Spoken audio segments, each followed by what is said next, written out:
जगह है जहां पर शासन और सरकार प्रशासन द्वारा सुविधाएं मुहैया नहीं कराई जा रही है। क्या है मामला, देखिए इस रिपोर्ट में। 17 सालों से सरकारी चौखटों पर भटक रहा है शहीद का परिवार। अधिकारियों को नहीं दिख रहे शहीद की मां के आंसू। सम्मान राशि न मिलने से आहत है परिवार। देश के लिए शहीद होने वाले विवेक सक्सेना जो बीएसएफ में तैनात थे और मुठभेड़ के दौरान शहीद हो गए, उनकी माताजी लगातार सरकार के किए वादों की मांग कर रही है। लगातार सरकारी दफ्तरों के चक्कर लगा रही है, लेकिन सुनवाई नहीं हो रही है। सम्मान के लिए सिर्फ चक्कर लगा रही है। हर कोई इस बात को नहीं समझ पाता है। जो अपना बेटा खोता है उसी के लिए पर दिल में जागती है ममता। इस माँ के आंसू ऐसे ही नहीं निकल रहे। ये एक बहादुर बेटे की माँ है। इनका लाडला देश की सुरक्षा करते करते शहीद हो गया था।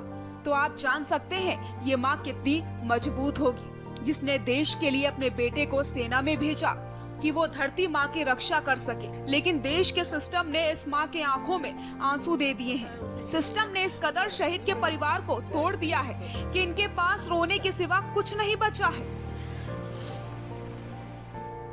शहीद विवेक सक्सेना की मां सावित्री देवी और भाई रंजीत सक्सेना लगातार तहसील के चक्कर काट रहे हैं कि जो सहायता सरकार से मिली है वह इन्हें मिल जाए। लेकिन तहसील प्रशासन अधिकारी एक रिपोर्ट में दर्शाते हैं कि शहीद विवेक सक्सेना व उनका परिवार यहाँ का निवासी नहीं है। ये बातें कोई भी सुनेगा तो उनको गुस्सा आएगा कि उनका बेटा जब देश की सरहदों पर तैनात होकर देशवासियों की रक्षा करता था, उसके परिवार के साथ ऐसा हो रहा है। जिला प्रशासन कहता है कि शहीद का परिवार यहाँ का मूल निवासी नहीं है, इसके लिए उनको ये धनराशि नहीं मिल सकती। माँ का कहना है कि लखनऊ में इतने साल रहने और बेटी की पढ़ाई लिखाई यहीं से होने के बाद भी उन्हें मूल निवासी नहीं बताया जा रहा।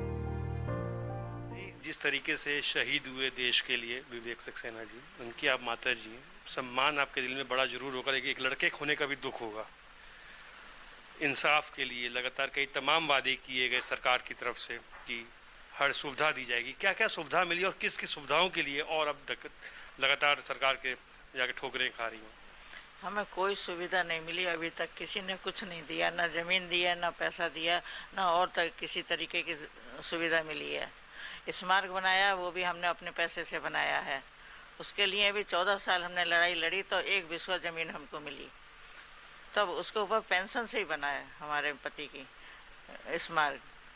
हमें कोई सुविधा किसी ने दी नहीं है। अभी भी हम जाते हैं फाइल बनाते हैं, फाइल लेके रख लेते हैं, उसका कोई इस्तेमाल नहीं करते। कहते हैं तुम यहाँ के निवासी नहीं हो, हम तुम्हें कुछ नहीं मिलेगा यहाँ का, अपने गांव जाओ, गांव में ही मिलेगा। और गांव का हमारा कुछ है नहीं, हमारा सब कुछ यहीं का है। 67 में मैं शादी होकर के यहीं आई हूँ, यहीं मेरे बच्चे पैदा हुए, यहीं पर पढ़ाई की है उसने केवी में स्कूल में, और यहीं से सर्विस में गए, यहीं उसके क्या नाम स्वर्गवास की बॉडी यहीं आई, और इसी घर में। तो हम यहाँ के निवासी नहीं हैं तो और कहाँ के निवासी हैं हम? राजधानी लखनऊ के सरोजनी नगर क्षेत्र में जन्मे शहीद विवेक सक्सेना केंद्रीय विद्यालय से पढ़ाई में उत्तीर्ण होकर सेना को लेकर अपना मुख्य लक्ष्य बनाया, क्योंकि शहीद विवेक सक्सेना के पिता राम स्वरूप सक्सेना एयरफोर्स में फ्लाइट लेफ्टिनेंट पद पर रहकर देश के लिए 1965 और 1971 में देश के लिए बड़ी लड़ाई लड़ी। उसके बाद विवेक सक्सेना ने अपनी पढ़ाई पूर्ण करके सेना का दामन थामा और 4 जनवरी सन 1999 खुफिया विभाग इंटेलिजेंस ब्यूरो को ज्वाइन किया।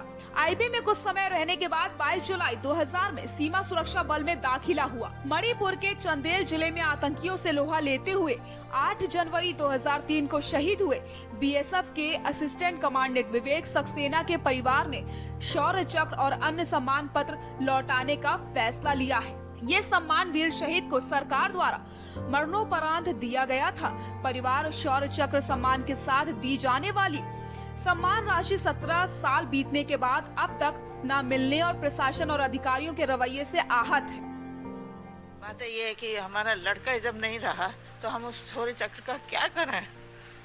हमारा दुख इसी बात का है, जिसके लिए मिला उसका सम्मान ही नहीं है, तो हम उसके उस चक्र को लेकर के रखे करें क्या? हमारे काम में नहीं आ रहा। गवर्नमेंट कुछ कर नहीं रही है। सरकार यूपी गवर्नमेंट ने भी नहीं दिया हमें। मणिपुर वाली गवर्नमेंट ने भी मना कर दिया कि हमारे पास नहीं है जो हम दे पाए। अपने वहीं से लो, लखनऊ से। तो हम कहाँ से लाए दे पाएंगे? यहाँ कोई सुनता ही नहीं है हमारी बात। तो इसलिए दुख तो होता ही बेटे के खोने का कि उसको सम्मान नहीं मिल रहा है। ये तो उस माँ के आंखों से आंसू झलक रहे हैं जो अपने बेटे की सम्मान के लिए दर दर की ठोकरें खा रही, न्याय के लिए लगातार तहसीलों में चक्कर लगा रही और आखिरकार हार के जो इनके बेटे को वीरता पुरस्कार शौर्य चक्र मिला था उसको वापस करने की मांग कर रही है।